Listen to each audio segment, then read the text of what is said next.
company coming in, but mainly I just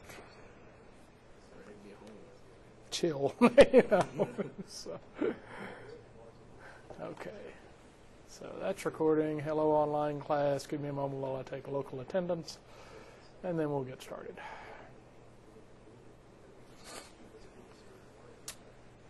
John Mark's here. Landon, Haley. No Chris today, right? No Chris. James, Daniel, Matt here. Michael, Cody I know about. Bradley. Corey. Jordan. Austin. Oh, there's Austin. Da-da-da-da. And Tyler. Okay.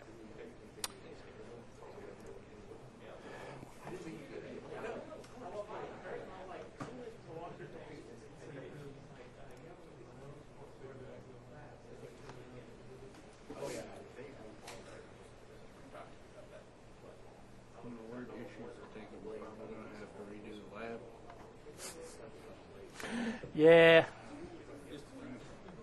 the lab's correct, but there have been several issues with understanding, and we're going to go through them. I've had some from the online class, some from in here, and a couple of them are things that we didn't talk a whole lot about because they weren't an issue, and now for whatever reason NetLab has decided it's going to do something a little differently, so we're going to talk about those.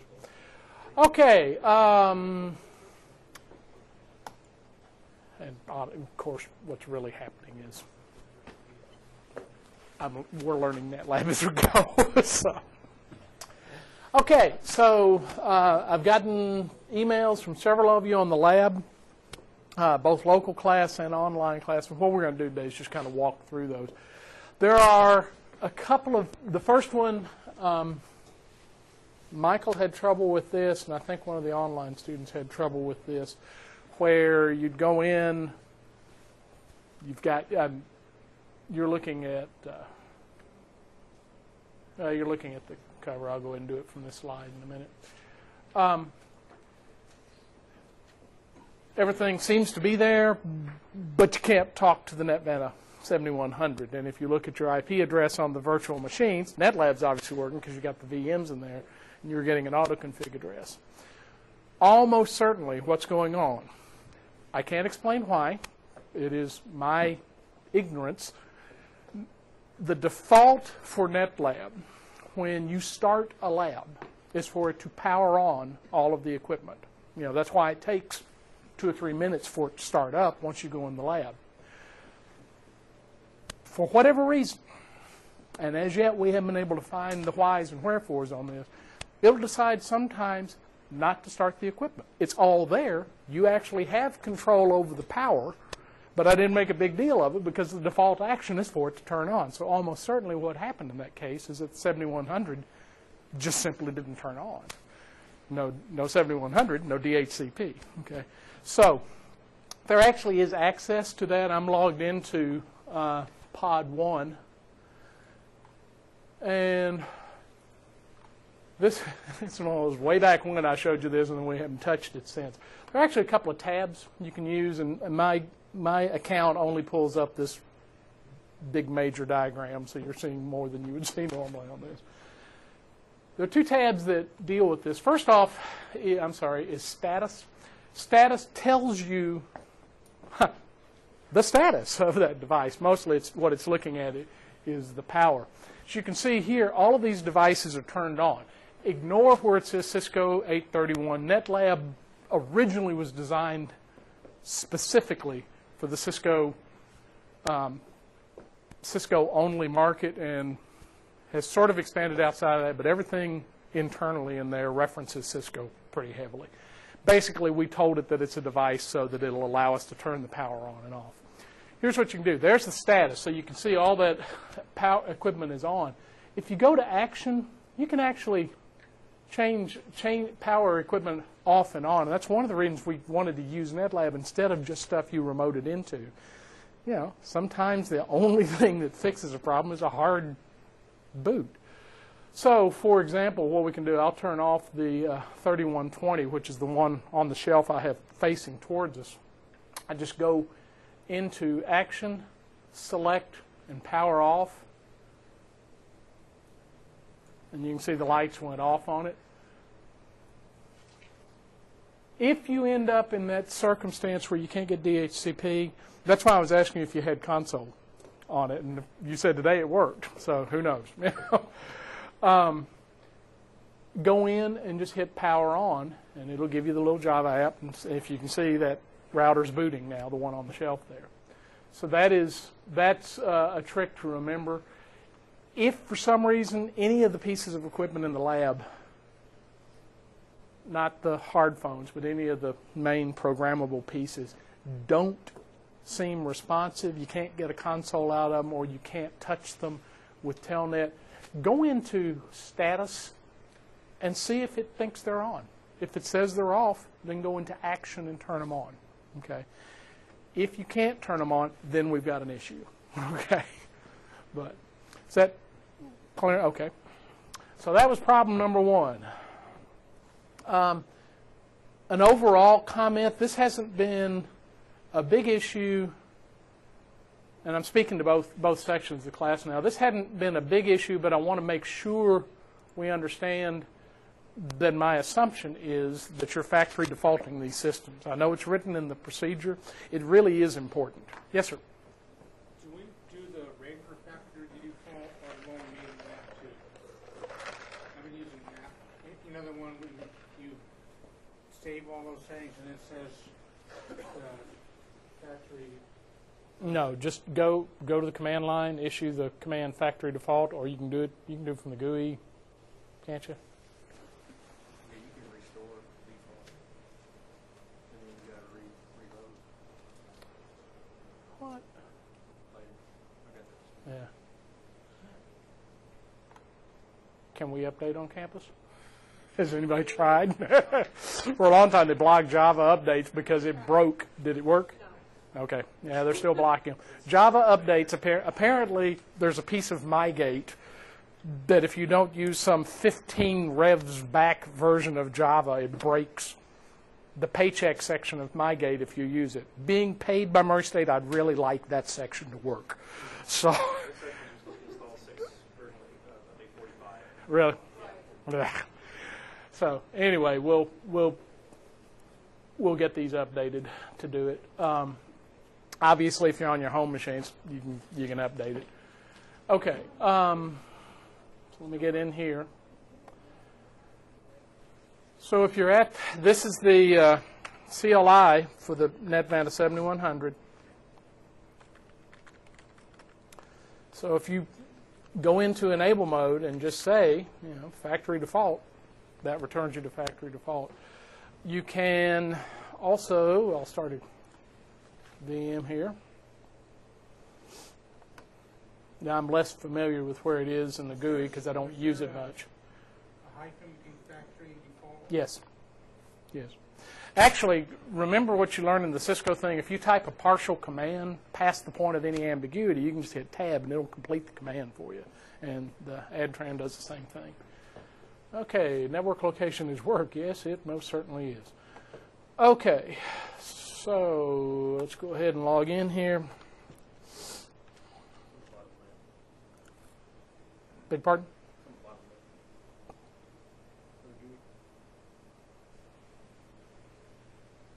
I'm not. Oh. Sorry. I thought it's not on the bottom left yet. I'm not in. No worries.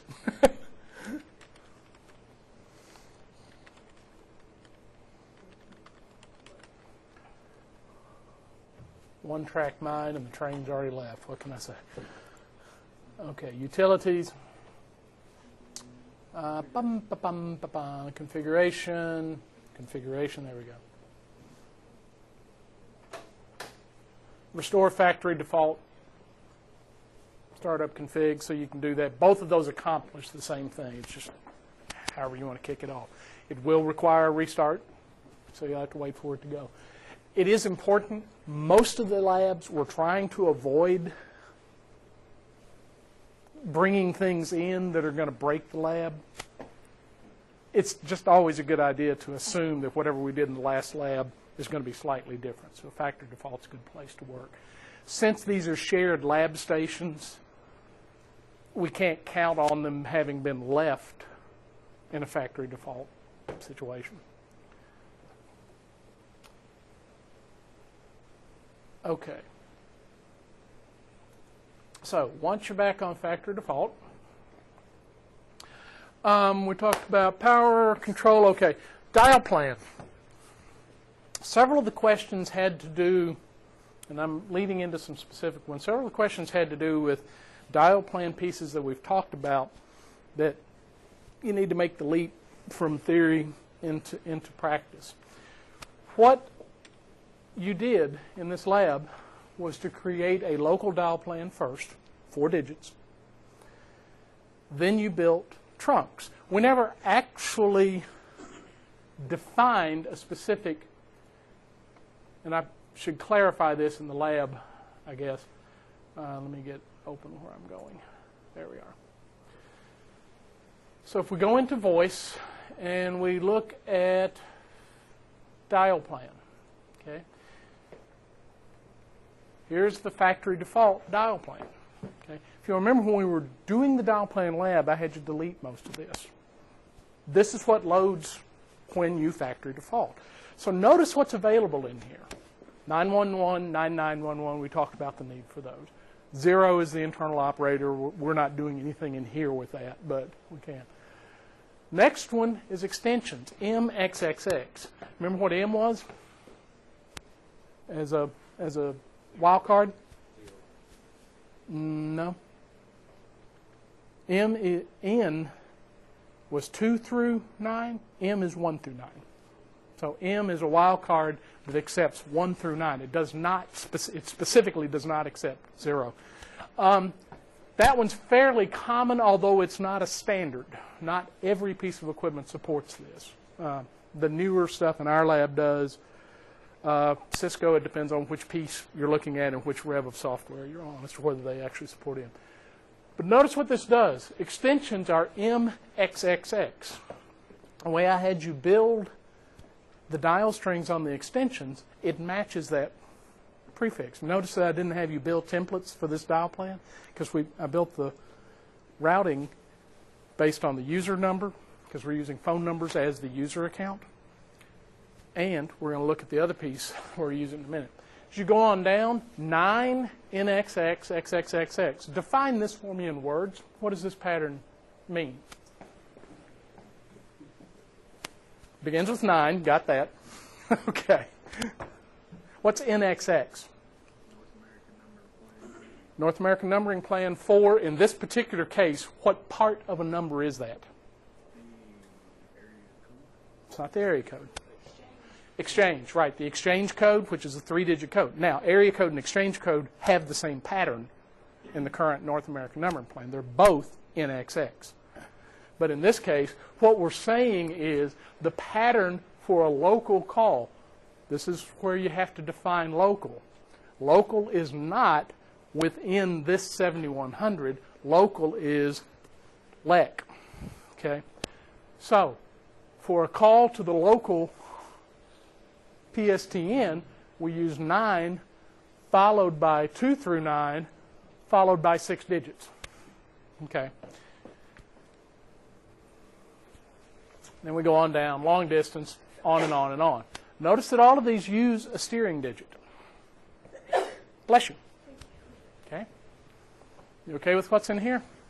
Kind of take not a specific mental snapshot, but kind of take a snapshot of this and keep it in mind, because where I'm going to go next is up to, I did it, didn't I? Anybody else use the little roller thing and get this bouncing? It's like, because I use it everywhere else and it just drives this system crazy. Okay. So anyway, in the lab, I had you go in, and the next thing we do after factory default is we go in and we delete any existing phone configs. In this particular case, we don't have one because since we loaded the last couple of times, so we haven't used the hard phone. There is no hard phone config. Okay.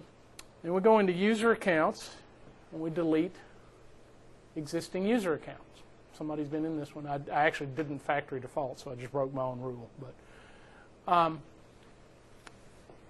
and I had you create 2 soft phone accounts. Okay. Talk to me from dial plan templates. Talk to me about this extension. What template are we using for that? MXXX. Right. In other words, that is a 4-digit pattern that begins with 1 through 9, one of those digits, followed by any 3 digits. Both of these match that pattern, so that is a complete number to dial. Okay.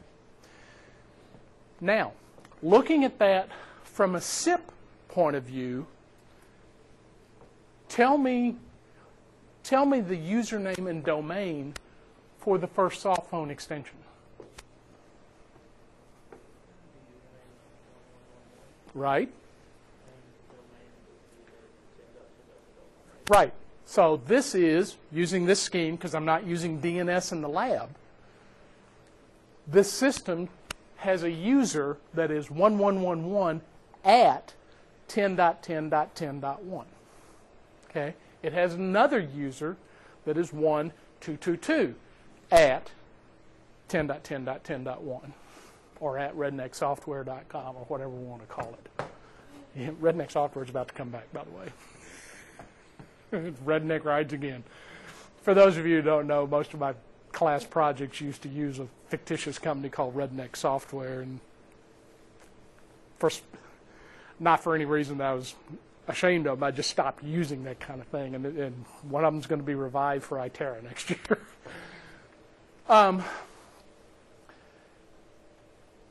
So with that identity, does SIP have enough information to deliver calls to one of these users? If I say, SIP, I want to talk to 1111 at 10.10.10.1, does SIP have enough information to deliver that call? Yeah, it does. Because that user, remember that in SIP, we don't actually associate, we don't have an accept pattern per se in SIP.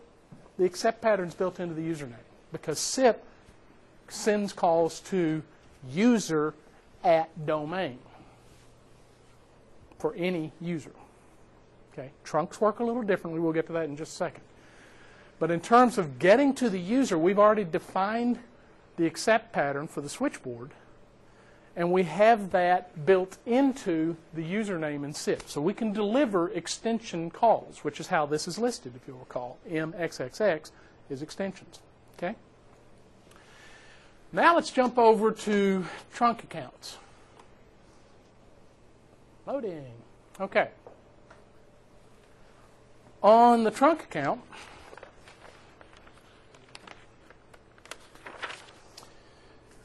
we go in, and this is what is there to start with. These are loop start. They're connected to, you have connections to, let's see, let's go ahead and follow the procedure here. So we say go in, navigate, voice trunks, trunk accounts, which is where we are. We're going to, and I'm going to cheat. You didn't delete it, but I'm going to edit it. Well, I'll go ahead and delete them. We'll do it like the book says. Okay. So we're going to add, what did I say? Lec analog trunk 1. We're going to say type analog. So what have I just, remember, what's the purpose of the trunk account? What does it accomplish? Not the trunk group, the trunk account.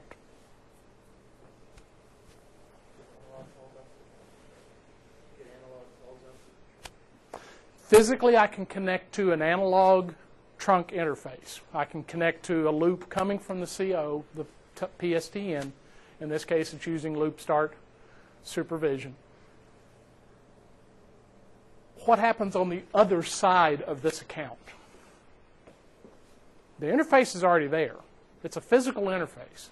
Why do I have to go through this step before I actually use it as a trunk? So the SIP will recognize it? SIP doesn't understand PSTN signaling directly. You know, SIP uses users at domain. SIP is an IP-based system. So in the absence of any other information, SIP's going to look for IP information. In this case, we have a voice path, but it's not IP. This is a PSTN connection that uses something called loop start signaling, which we've talked about. So what you're doing with the trunk account is first of all, I'm giving you a name just so we can refer to it. It's not, trunk 247 or something. We get something that makes sense. That's where I said always name it what's on the other end of the connection. So this is our LEC analog trunk, and it's the first one of the group we have. It is an analog interface, and we're using loop start supervision, and its role is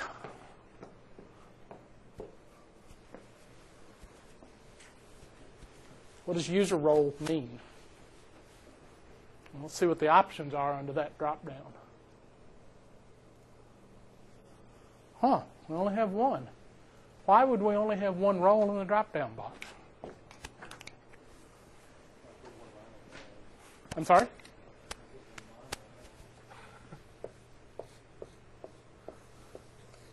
What do we say about FXO and FXS in terms of how they have to be connected?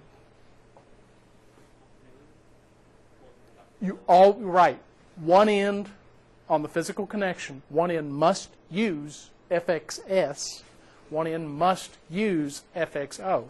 The two pieces together form a working system, but you can't connect FXO to FXO, you can't connect FXS to FXS. I'm actually telling you a little bit of a lie there. There are some specific circumstances where you can make that work. They are very non-standard, so I don't even bother with them in here. If somebody says you can too, say, okay, yeah, once in a couple of 100 billion, we'll need to do that. Otherwise, let's use the standard connection, which is FXO to FXS. Okay, it'll keep your life a lot easier, and I'm a big fan of keeping your life easy. So what we're saying is the loop start signaling on this is going to use a particular end of that signaling. Which end am I using if I'm a user? FX. Oh, exactly right. Okay, so we're going to say add. Okay, administrative status, so it's turned on. I did it again. Quit. Get over here so I quit doing it. Loop start, LEC analog trunk 1, yada, yada, yada. There are all sorts of things we can do in here. Okay, DID digits. What I want to do right now, I've created the account, but I need to tell it which physical port to use for this. So I'm going to assign ports. There we go. Come back. The day I am retiring from this university, I will be still trying to use that roller wheel and get myself in trouble. Okay, so we have two choices here. Understand that for PSTN, since the PSTN is circuit switched, I must select a physical interface. In the PRI, we're going to do the same thing. It's just the physical interface is one step removed from the voice interface on that. We'll look at that one in a minute. So for this one, I'm going to select FXO1. Add port. Okay. We're going to say apply. Did I leave out the digit handling? I sure did, didn't I? Okay. I'll go back in and just say it. Okay, so what have we actually created here? we've created and associated, this is an account, not a trunk group. This is a trunk account. So I've created an association that SIP can use to allow it to send calls across this interface. It allows it to understand the signaling. Basically, it knows now that it has to understand analog loop start, user role, FXO, and that's how it has to work on that physical side of the trunk. It'll translate from that to SIP signaling, all that messaging you've already looked at. Okay, now I forgot to do something when I was in there.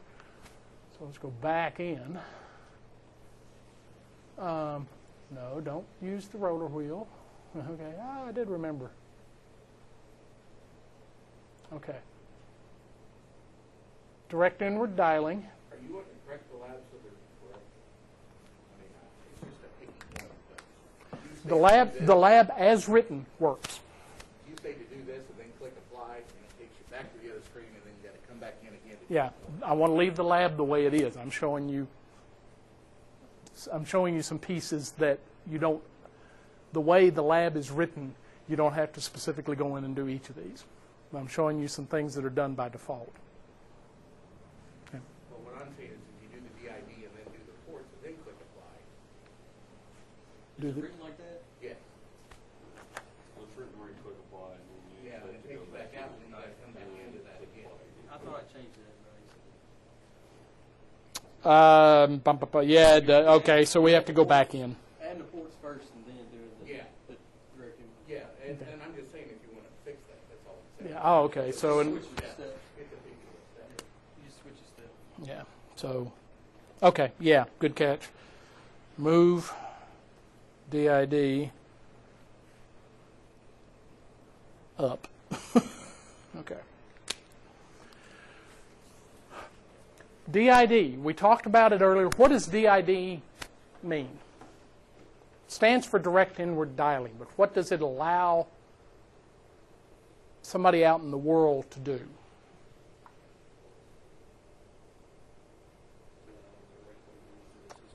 Yeah, I can make a call to an extension that is behind this switching system, and it will directly deliver that call to that phone. I do not have to go through an operator. That sounds old-fashioned. Why would anybody want to do it? Pick up the phone and call Briggs & Stratton. You will get their operator. The reason is they don't want you calling to the extensions within that business. Why? I don't know. You'll have to ask them. It's a business decision. There are a lot of places that do it. You may not recognize that that's actually what they're doing sometimes. You ever called a number and then had, "Hi, you've reached such and such. Press 1 for this, press 2 for that." You're doing the same thing.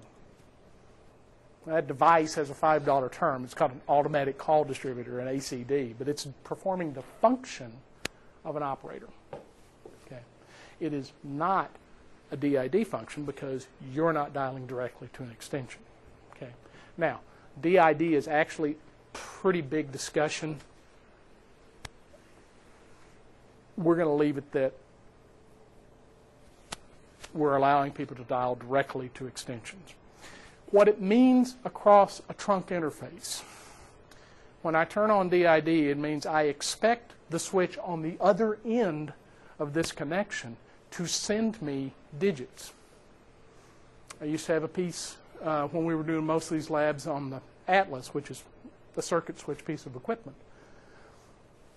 I had a piece in the lab where I had you turn on DID on an analog trunk and connect a phone to it and make a call. And what would happen is the call would go through, it would deliver to the port, the phone would ring, and when you'd pick it up, you'd hear tick, tick, tick, tick, tick, tick, tick. They would dial the number in your ear. What's happening? DID was delivering the digits to that port. Okay? That's all it means, is that the switch that is sending across this trunk is going to send digits to you and assume that there is a switching system that will deliver the call to the endpoint. Okay. Okay. I did it again. Let's see, what else do we have? Change it to 4 digits. Yes. Okay. Here is where I think some of you got confused. What is when I say the PSTN, and let me get back to my slide here. When we look at this, I'm showing both trunks because this applies to both PRIs and analog trunks.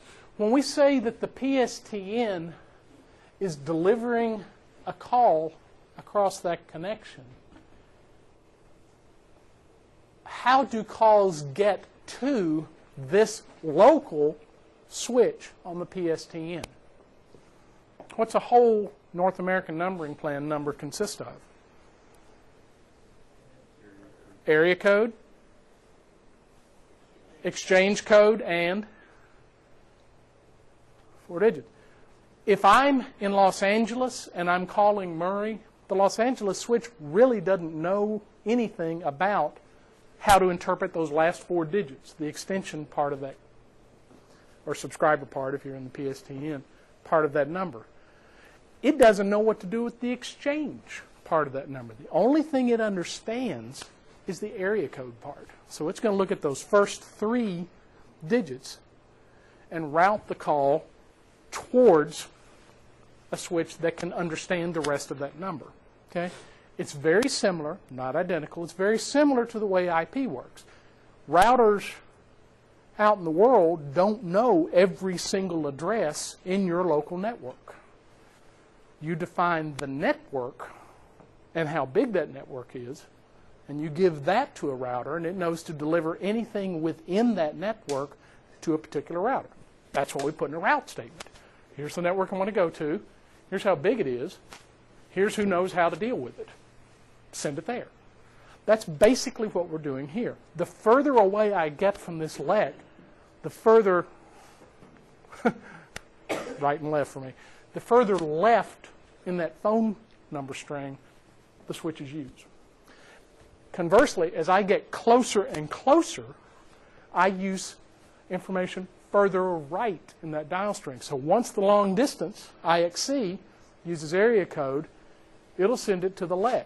Now, I'm going to give you a very broad statement that if you ask a telephone company person, you'll get all kinds of answers because everybody implements this differently. Local exchange means that serves a small geographic area. Normally, that means 1 area code. I'll deal with 10-digit dialing here in a second. In the traditional way that this has worked until about the last 10 to 12 years, the IXC would make a routing decision based on the area code, delete the area code digits, and only send the 7 digits for that LEC, because the LEC might have more than 1 exchange. Murray has about 9. Okay? We have 753, 759, 762, 809, on and on and on. Why wouldn't we send the area code to this LEC?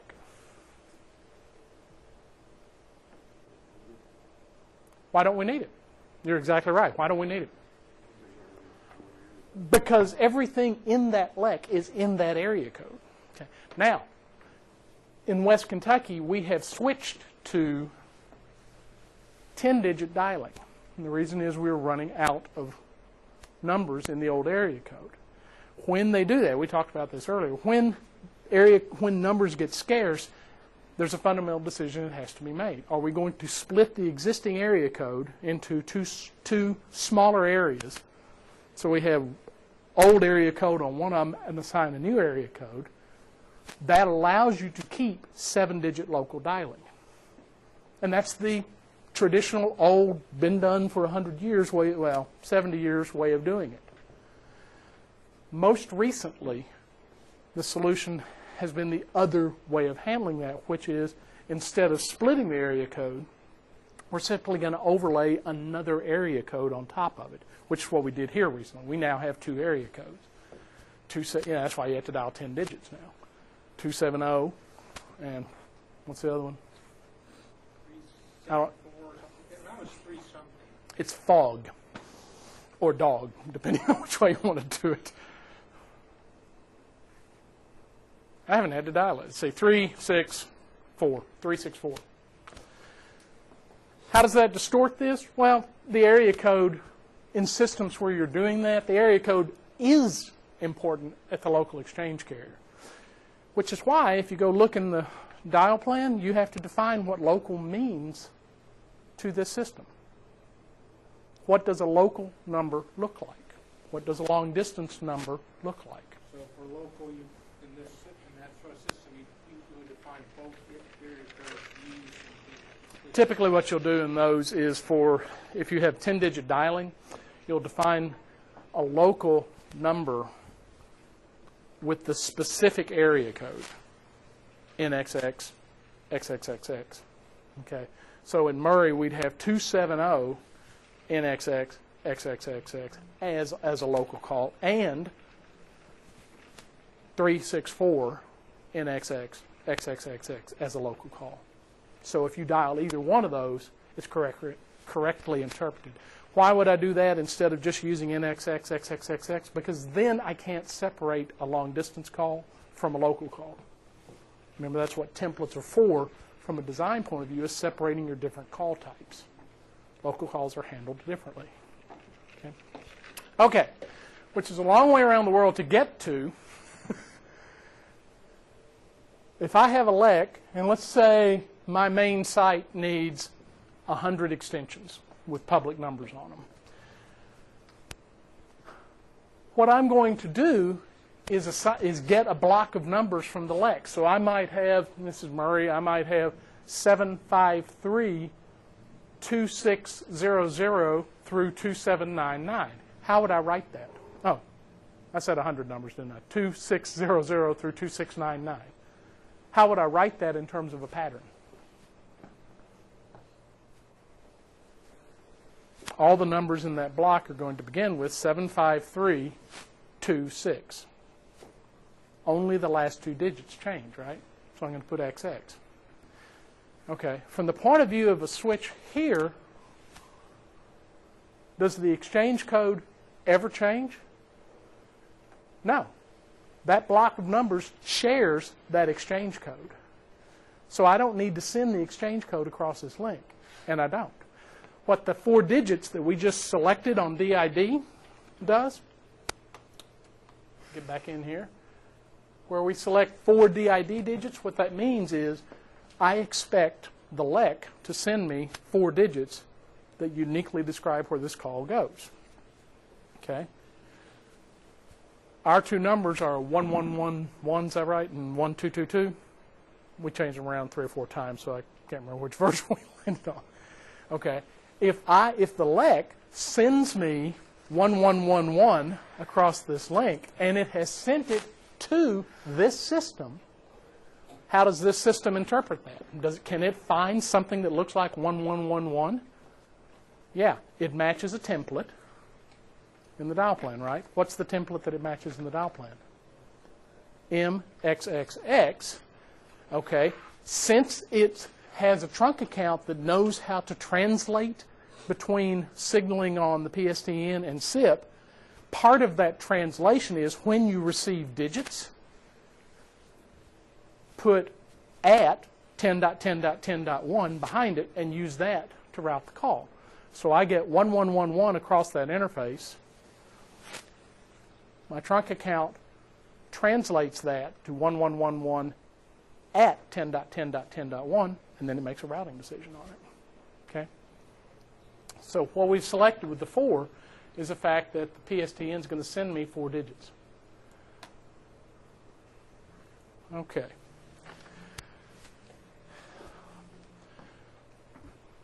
To test this,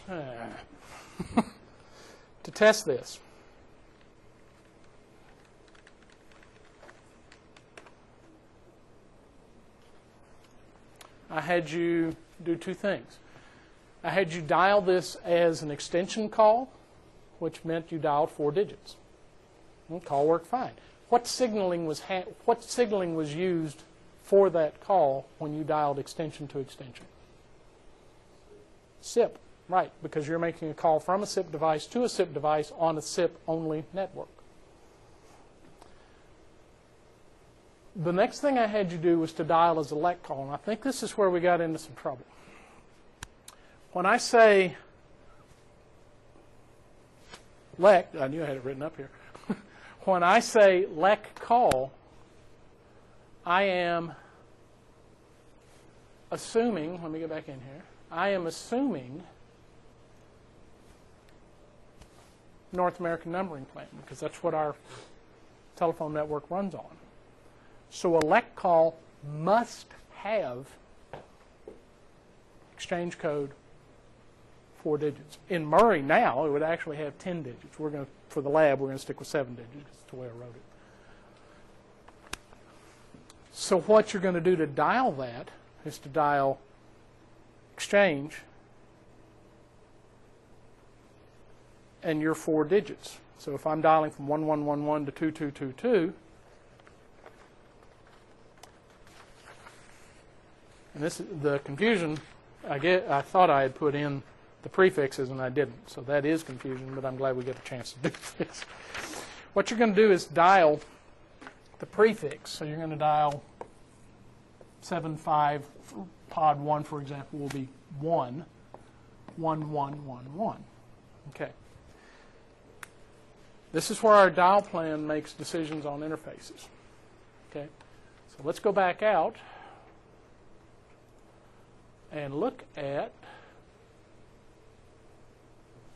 that trunk.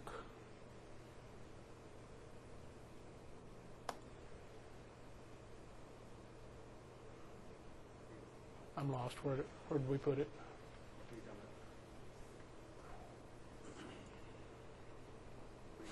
The dial templates. It's in a group. That's right.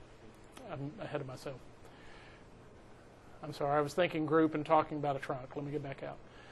So we created the trunk account to do that translation. The last piece we need to do is to create a trunk group. This one's already here. Let's see if it's programmed correctly. Okay. The trunk group is how we actually assign routing rules. And by default, when you create a trunk group on this switch, it allows local calls, long distance calls, toll free, yada, yada, yada, yada, yada. Local calls, we've already defined, right? What is, in this system, how did we define the dial pattern for a local call? In XX, XXXX. So when you dial 751-1111, it's going to find 2 matches. Okay? One match is going to be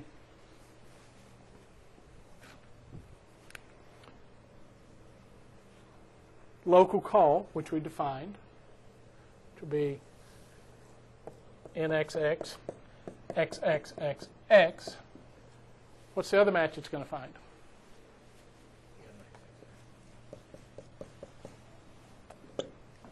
This one, I admit, is a little bit hard to see. Which one of those is more accurate? Do they both match this number? Mostly. This matches the last 4 perfectly.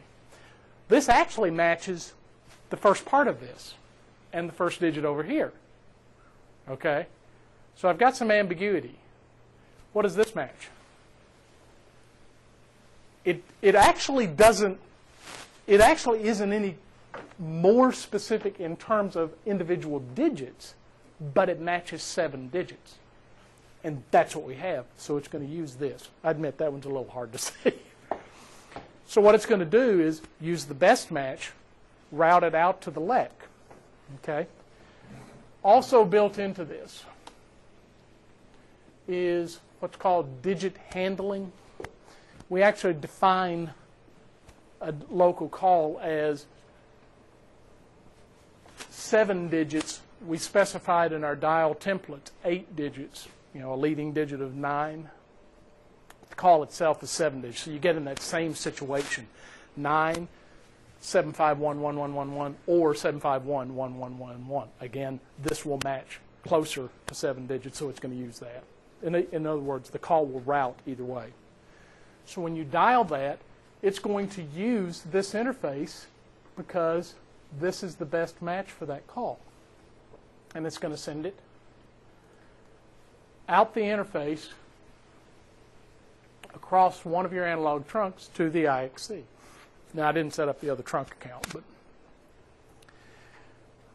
I'm sorry, the LEC instead of the IXC. The LEC is going to interpret all 7 digits that it's been given. It knows it's in 751. It's going to find a match for 1111 on the interface that points towards you. You didn't have to program that because that's the phone company's responsibility. Hello, I'm the phone company in this lab.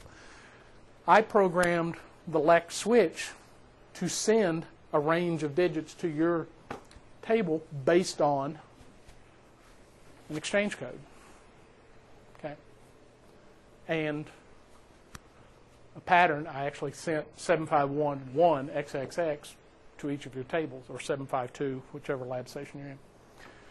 So it's going to match, and what it will do is route that call back down your other analog trunk. Why doesn't it use the same one? Because the call is still active from you to the LEC. There's only one trunk left, so it's going to send it back down the analog trunk. Okay?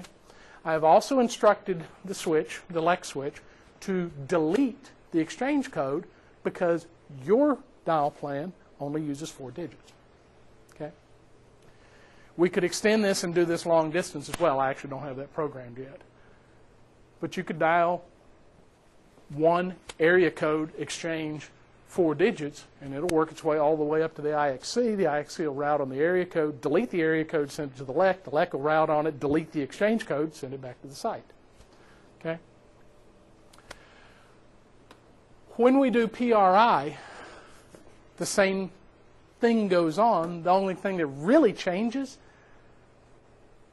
is what you have to do with the physical interface, because it's a different physical interface. From a call routing point of view, it works the same way. Okay? I left we went back through the lab today. The one thing I owe you, and I apologize, I appreciate you being patient on working through the lab. What I owe you is this list of local exchanges. Okay? You don't have to program them in. But you have to know how to dial. So that was what was going on. Are you okay with the call routing on that? And again, I'm sorry. Sorry you're in this class when I'm having to rewrite things I've taught for 10 years. So we're going to have that list on. Yeah, I'll give you, actually, I'll go ahead, since I've got one other correction, I'll go ahead and correct the lab and then put it back to you. Okay. What's that? When you're doing the PRI, you jump to changing the IDNS setting? ISDN? Yeah, but you don't tell us to select that before we hit apply. In the ISDN settings menu, select the ISDN interface drop-down menu and select PRI1 and then click apply. Before that, when we... There you go. I count on Mark. What are you talking about? All right, where's the IDENS stuff? Right here. Okay. We go to here, we enter the name and click add, okay? And that takes us to the next screen, but the drop down when we did loopback, or when we did... Oh, I see what you're saying. We need to put IDENS. Let's go in there. Let's go ahead and look at that. Okay, so... Trunk group, what I'm going to do is go into the trunk group. Actually, I'm going to delete that and we'll create a new one. Just because I don't know what's been done in this.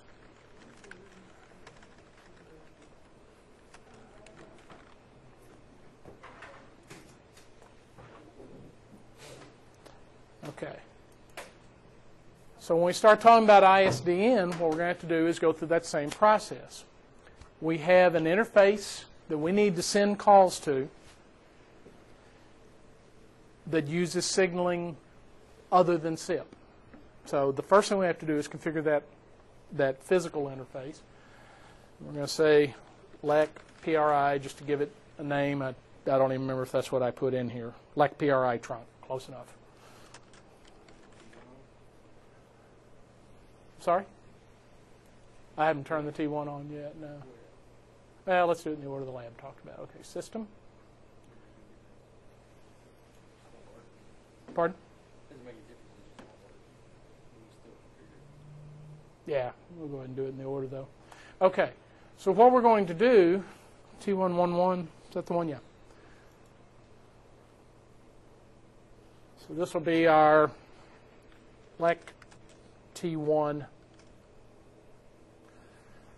We're going to enable it. We're telling it to look to the line for clock, ESF, BHZS.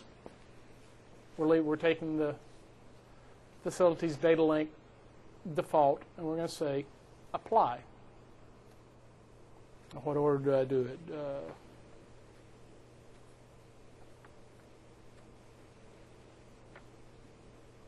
Okay, so we go on down. That gets the physical interface done. That's that low-level T1 part that I talked about. Effectively, what we've done is created a wire connection to the PRI from the point of view of how we're going to use this. We still can't do signaling over it. It's just a path for bits right now. So to address that, what we're going to do is come on down.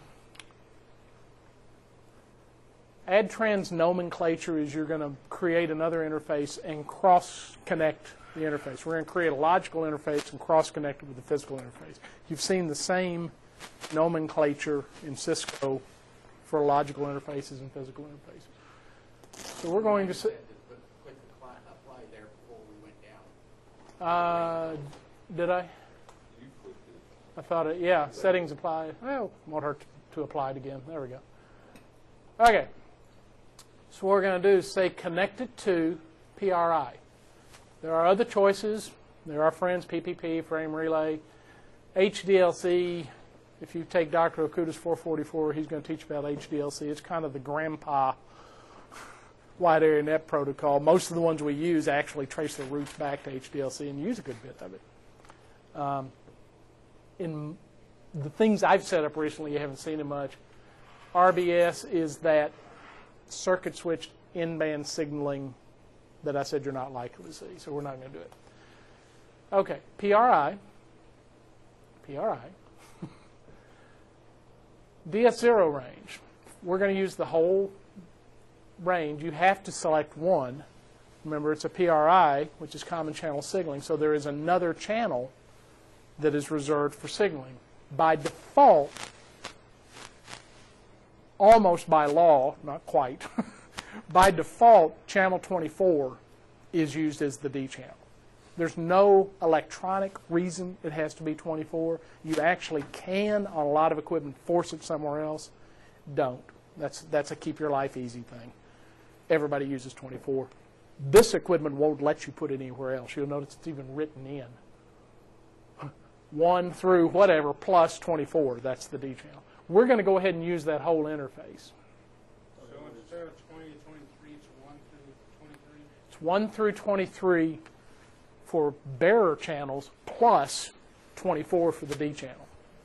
If you remember, that's that 23B plus D that we call the PRI. I'm sorry? In the lab it says to use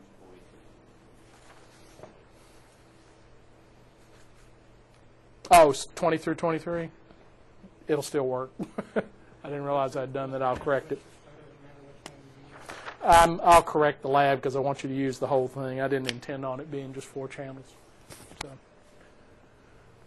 Okay, 64 kilobits. All the rest of this we're going to take as default. So we've added that. There's our description. So we'll say LEC PRI, just to give it a name. I want to enable it. Okay. In other words, I'm turning on the ability for this to talk to the other end and negotiate signaling.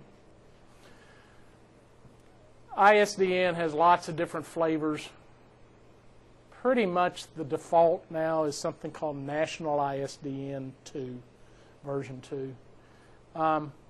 These are accents, regional accents, if you will. Each manufacturer implements ISDN a little differently. They'll put in some custom messages or stuff like that.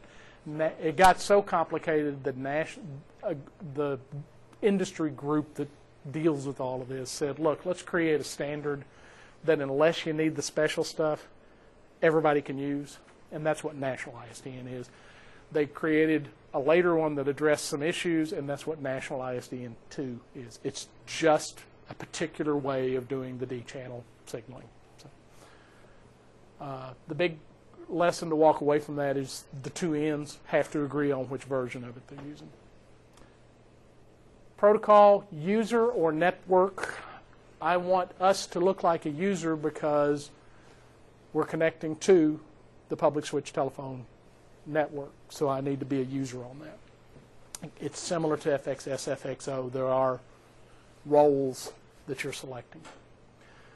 We're going to transfer all the digits. There's a difference. Okay, ISDN normally moves all the digits. Since you couldn't see the calls, I'm not going to give you any other information on that. I want you to look at them. The rest of this is just kind of how almost always you'll use this stuff as default.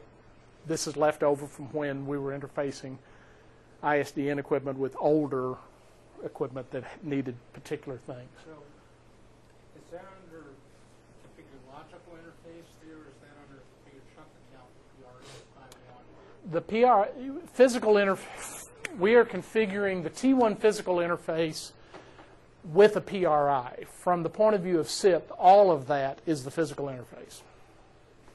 Okay. Okay. Now, where do you put LEC PRI in number? I'm not strictly following the exact. I gave it a name that was LEC PRI. Is that what did I say in here? LEC PRI trunk is this. ISDN interface, it said choose This is. PRI1. This is what Mark's talking about. We're going to say apply. Instead of National ISDN 2, it goes PRI1. No, ISDN different. No, not. No, you're in a different. You're in a different place. Yeah. Okay. Now let's see. ISDN. You're fine. Okay. You're ready for E. Okay. Yeah, I'm looking back and forth on this. Okay. So we're going to go to voice. Oh, wait. Did we set timing? Aha. The old man does something right.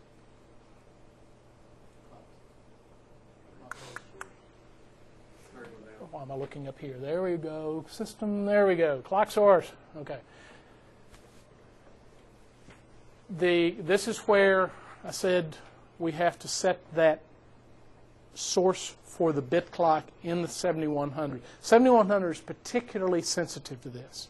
If you don't set this, almost certainly it won't work. So all we're going to do is just say, look at our T1 interface that we just used. This is T1. 1/1, so that's what we're going to use. We can actually set a backup clock source. Since I don't have another one turned on, why set the backup to the one we just set? So we're going to leave it on internal. The result of that will mean if that first timing source goes down, nothing's going to work, but that's okay for this one. So we apply that. Now we're going to get. Now we've configured all of that interface. Okay. Now we're going to go do the SIP dial plan stuff. So we're going to do a trunk account. We're going to say LEC PRI. It is not SIP, not analog, but ISDN. What? Yeah, that's the part I was talking about. That's Oh, that's what was skipped? Okay. Okay, are you keeping track? Okay. So, apology number 2. Administrative status, this is enabled. It's not available because we haven't completed building the interface in the trunk. So we're going to say apply. Okay. Now, let's see, where are we? Reject external. Okay, ISDN settings as we go on down. This is what Mark was talking about. So the ISDN interface, we're going to select. You could actually do more than one interface on this. We only have one, so we're going to select PRI1. Why they make you select when it's only one, I don't know. Probably so they did the same thing every time. Anyway, you can do some fancy stuff, minimum BRI, minimum B channel, stuff like that. We're not going to mess with any of that. What we're going to do is go on down, make sure we're good on all this. Yeah, no, that's any of our changes. Okay, so we're going to say apply. Okay, now we have physical interface configured. We have a trunk account, so SIP can take the signaling from that physical interface and translate it to SIP. That's what we just did. So the last thing we're going to do is go to the trunk groups, and we have our PSTN trunks. We're going to go in there, and we're going to say add members. So we're going to say LEC PRI.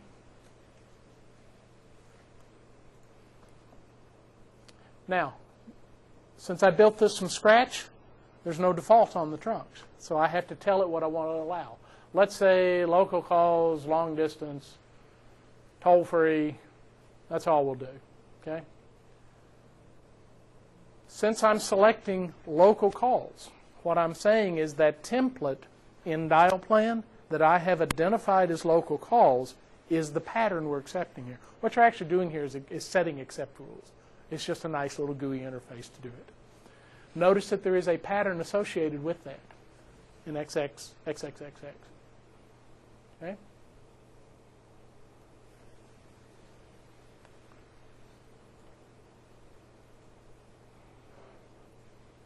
Okay. Now, let's see. Where's my console? And our D channel's up. You can see on the console. Okay. When, let's see, what time is it? 1:39. We'll finish here in a second. Let me get back and pull up.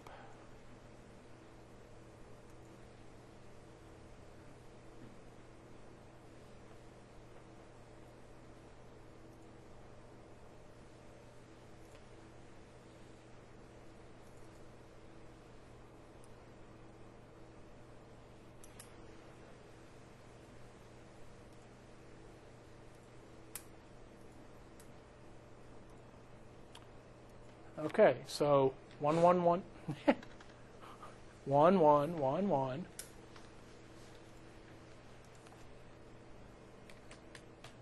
You know the default password in case it ever makes you 1234. All right, very secure. One of the problems, we have to upgrade the software, and the new software, what is it, 20 digits or something? It's this phenomenally long password. So we're trying to figure out a way around that right now. Okay, authorization username is 1111. That's our user. And we're done there. Okay.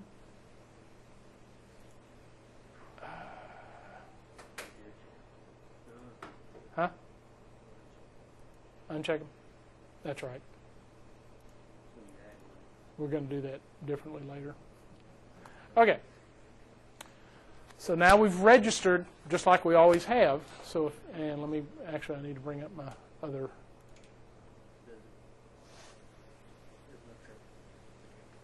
Huh? Got a PRI trunk account.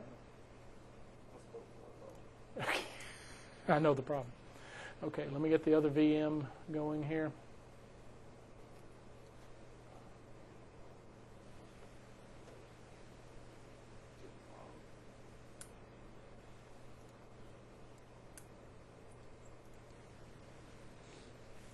That's right, I've been using it, haven't I?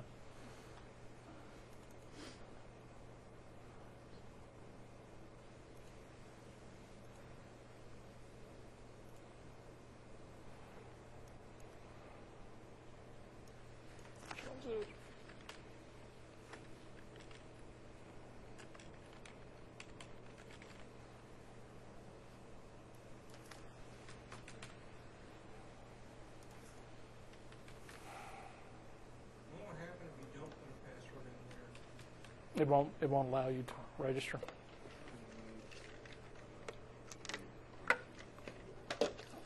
Oh. Okay. Those unchecked. Yeah. Okay. Okay. So.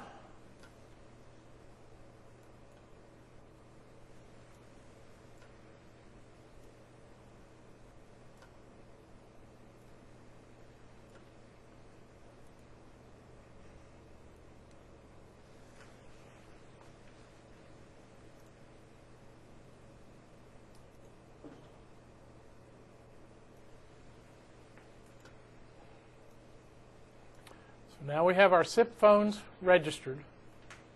And what I'm going to do is place a call that will, actually, let's test and make sure we can call first. So 1222. Okay. So there we're going. I wouldn't talk to him, no. Okay. So what we're going to do is make a call that will route out to the PSTN, turn around, and route back in. So this is, where are we? Pod 1. Okay.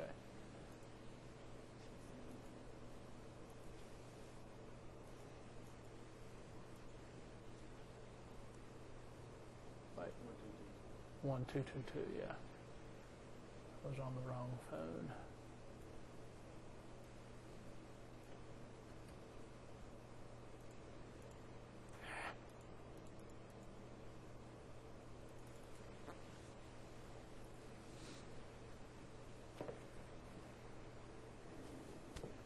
What do? We route it out. So now we've got a trunk path going on. Let me correct the things we found. I'll get it up. I want to go ahead and the next thing we're going to talk about are SIP trunks, which you're going to love because after all this rigmarole, SIP trunks are dead simple. You know. Trunk, IP address, next. That's basically it. Okay. There's slightly more to it than that, but not much. So anyway, let me correct. I'll get this corrected here in a few minutes, load it up. If you would, go ahead and do that before we meet on Monday. Okay. Other questions, other issues that we've had? The last debug command shows up as I'm sorry? It says ambiguous command whenever you do the last debug command. Debug voice trunk account command. I wonder if we got caught in the software version thing. Has everybody seen that? Yeah. Did I hear a no?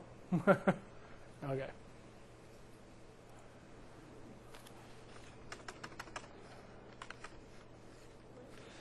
Okay, debug SIP.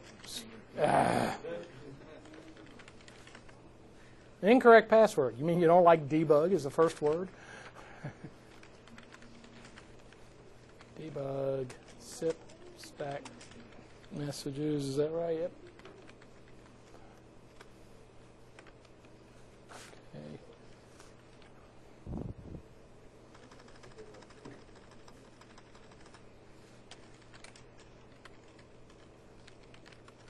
Okay, there's switchboard. And then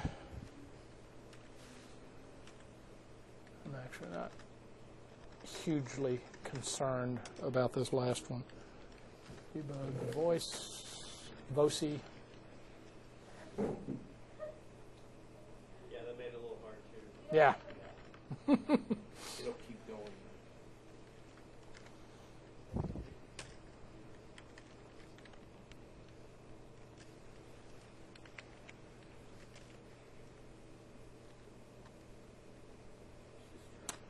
I'm not even going to worry about that last one. It doesn't show anything. It was a nice idea. Everything I want you to see is in the first two commands. At this point, it's Friday afternoon. It's hot. We've done enough. So we're not doing C on G. Right. I'll correct this and get the corrected version up. Thanks, guys. Appreciate your patience. I bet I inverted the command. Pardon? Are you going to correct off that? Yeah. You want to add some stuff to it? Okay. Mind you, I'm using this as one of my questions on the write-up. Okay. Why are we not using the nine? If we set it up for 9 steering digit. Why did we not have to hit 9? Because of this, you've got 2 match patterns. It'll match 9. You can force a steering digit. By default, it doesn't force it. It'll accept either one. Okay, so we have I not don't set it love it as a plan, but I didn't really want to deal with it in here. So, setting up the steering digit. Yeah. That's what you're going to do. yeah. Okay. But that's why, because since we defined the pattern as NXXXXXX, you can dial 9, NX, you go whatever, NX 751, da da da da da da, and it'll still match the other. There's actually a place where you turn it on and off. Okay. So, sir. Oops. Sorry. Before we fill up the ears of the online folks.